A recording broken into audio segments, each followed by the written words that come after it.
Hello everyone, welcome to streaming blog. আমি স্মৃতি, সবাইকে আবারও ওয়েলকাম। তো গুড মর্নিং সকলকে। তো তারাপীঠের যে নেক্সট ব্লগটা যারা যারা দেখেছো, এটা হচ্ছে সেকেন্ড পার্ট। আর যারা ফার্স্ট ব্লগটা দেখোনি অবশ্যই কিন্তু দেখতে পারো। তো আগের দিন দেখেইছো কতটা মজা করেছি, দিয়ে সকালবেলা উঠে পড়েছি। যদিও এতটা সকাল নেই, উঠতে উঠতে 8:30 বেজে গেছে। রাতে তো সেইভাবে ঘুম হয়ইনি, মানে গল্প গুজব করতে করতে 2টো বেজেছে। তারপর তো ছেলেরা তো সারা রাত ঘুমায়নি, সব হা হা হি করতে করতেই ব্যস্ত ছিল। তো এখন পুরো স্নান টান করে ফ্রেশ হয়ে রেডি হয়ে নিয়েছি, একটু মন্দিরের দিকে যাব। পুজো দেবে অনেকে, আমরা তো দিতে পারবো না এবছরটা। তো রেডি হয়ে, সবাই রেডি হয়নি এখনও, আমাদের ফার্স্ট ফার্স্ট হয়ে গেছে, তাই এই দিকটায় এসে একটু ফটো তুললাম। আর সকালবেলা ভিউটা ভীষণ ভালো লাগছিল, কিন্তু অত্যাধিক গরম ছিল, মানে ভীষণ গরম ছিল, বলতে হয় না, ভীষণ গরম ছিল। সেই জন্য একদম ঘেমে চুমে সবাই একদম স্নান, আর পুলে সবাই ছেলেগুলো কিন্তু স্নান করেছে। আমরা মন্দির গিয়েছি, মন্দির থেকে এসে সব পুলে ঢুকে পড়েছে, এতটা গরম। আমরা আর মেয়েরা হয়নি, আর বাচ্চা কাচ্চাকেও নামাইনি।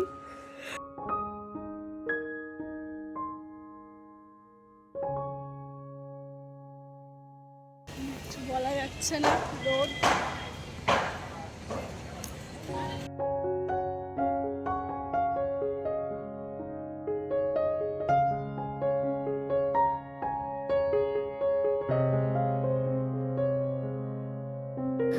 তো সকাল সকাল এই সময়টা আমরা এসছি না, খুব একটা ভিড় ছিল না, তবে ভালোই, সব সময় তো ভিড় থাকে শুনি, আর ভালোই লেগেছে। পুজো দিতে পারলে আরও ভালো লাগতো, কিন্তু এবছর পুজো দেওয়া হলো না। নেক্সট সময় আসলে অবশ্যই পুজো দেবো মায়ের কাছে। মায়ের দর্শনটাই তো আসল, মাকে দেখে নিয়েছি কাল রাতেই, এখন দেখতে পাই নাকি জানি না, চলো চেষ্টা করি। আর রায় তো মানে কুল ছাড়া নামবেই না, এতটা গরম, ও খুবই অস্থির হয়ে যাচ্ছিল। আর সব সময় কোলে কোলে নিয়ে ঘোরাও মুশকিল, এখন যথেষ্ট বড় হয়ে গেছে, কোলে নেওয়াটা প্রবলেমেটিক। তো আমরা সবাই ওই গরমে বিরক্ত হয়ে গেছিলাম। দিয়ে যারা পুজো দিয়েছে এই নাট মন্দির থেকেই পুজোটা সেরে নিয়েছে, কারণ এই লম্বা লাইনে দাঁড়িয়ে মানে বাচ্চা কাচ্চা নিয়ে সম্ভব ছিল না পুজো দেওয়াটা, এটাই আর কি।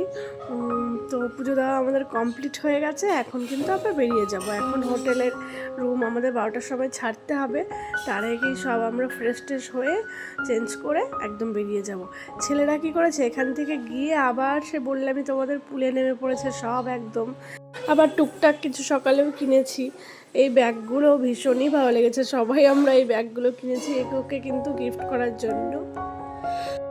মানে এতটা গরমের সময় না একটু বাচ্চা কাচ্চা নিয়ে খুবই কষ্টকর, এটাই। তাও আমরা সবাই শাড়ি টাড়ি পরেছি, পাঞ্জাবি পরেছি, যেহেতু মন্দির চত্বরে এসেছি। সব থেকে একটা জিনিস কি ভালো বলো তো, এই যে সব বাচ্চাগুলো একসঙ্গে হয়েছে না, মানে ভীষণ ওরা আনন্দ করেছে, এটাই। আর আমরাও তো কোনো সময় একসঙ্গে এইভাবে থাকিনি, সবাই একসঙ্গে থাকলে মজাটা কিন্তু আলাদাই হয়। তো এখন রেডি হয়ে গেছি, বেরিয়ে যাব। এখন অন্য জায়গায় একটা যাব, আরেকটা মন্দিরে, খাওয়া দাওয়া ওখানেই করব, দিয়ে বাড়ি। তো আমরা কিন্তু বেরিয়ে গেছি, আর দেখো গাড়িতে একটুও জায়গা নেই, পুরো ফুল প্যাকড।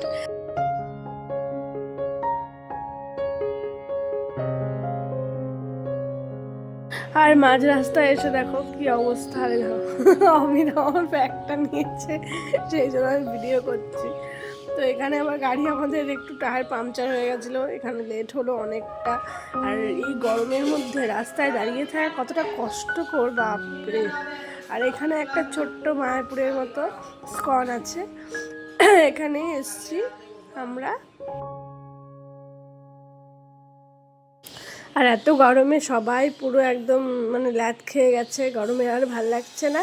এখানে খাওয়া দাওয়া করবো, একটু বিশ্রাম নিচ্ছে সবাই, তারপরে কিন্তু আমরা আবার বাড়ির পথে।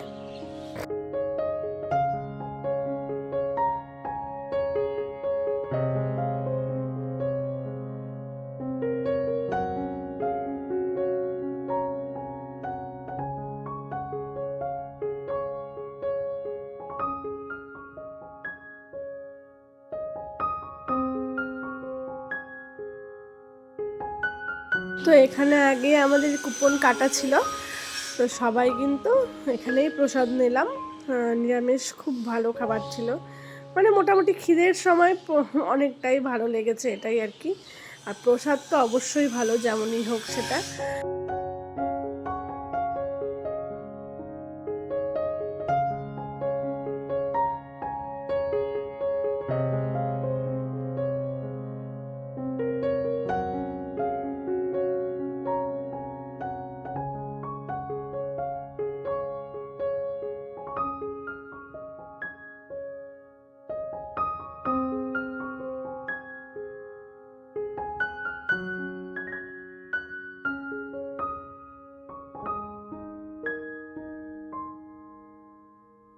আর সব থেকে বড় কথা, যখন ঘুমোচ্ছিল 4টে বাচ্চাই একসঙ্গে ঘুমোচ্ছিল, আর জেগে থাকলে 4টায় জেগে থাকছে, এইরকমটা।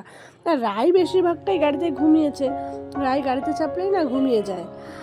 আর এখানে আমরা শেষ মুহূর্তে, এটা কিন্তু অন্য রাস্তা দিয়ে এসেছি, পলসান্ডায় পাপ্পু ধাবাতে কিছু খাওয়া দাওয়া করবো বলে এখানে দাঁড়িয়ে গেছিলাম। প্রায় বিকেল হয়ে গেছে এখন, তো খাওয়া দাওয়ার হয়নি, চাটা খেয়ে বেরিয়ে গেছিলাম।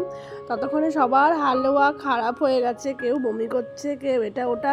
আরও 2টো বাইক ছিল, আরও সব এসেছিলো, এদের সঙ্গে আবার অমিত চলে গেছে, অমিতের শরীর খারাপ করছিল। আর গাড়িতে উঠলে অমিতের শরীর খারাপ করবে, এটা স্বাভাবিক। তো আমরা শেষ পর্যন্ত লালবাগ ঘাট পার হয়ে লঞ্চে প্রথম উঠলাম আমি, এত বড় লঞ্চে। তো এটাই দেখাচ্ছিলাম তোমাদেরকে, ভীষণ একটা বড় লঞ্চ, মানে 4 চাকা পার হওয়ার জন্য এই লঞ্চগুলো করেছে এখন। আগে তো অনেক অ্যাক্সিডেন্ট হতো, ইনসিডেন্ট হতো 4 চাকা পার হতে গিয়ে, তো এখন এই জিনিসটা বেশ ভালো করেছে। তো এটাই। আর সবার মুখ চোখ দেখো, সবাই ভীষণ টায়ার্ড হয়ে পড়েছে, আমিও, মানে দেখে মনে হচ্ছে ভীষণ জার্নি।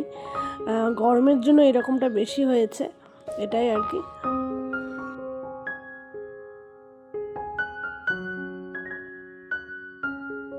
আর এরপর এত গরমে বাড়িতে এসে খুবই শান্তি দিয়ে, ওই ধাবা থেকে সব খাবার দাবার রাতে নিয়ে এসেছিলো, ওখানে খাওয়ার সময় হয়নি। তো আজকের জন্য এতটুকুই, সবাইকে টাটা।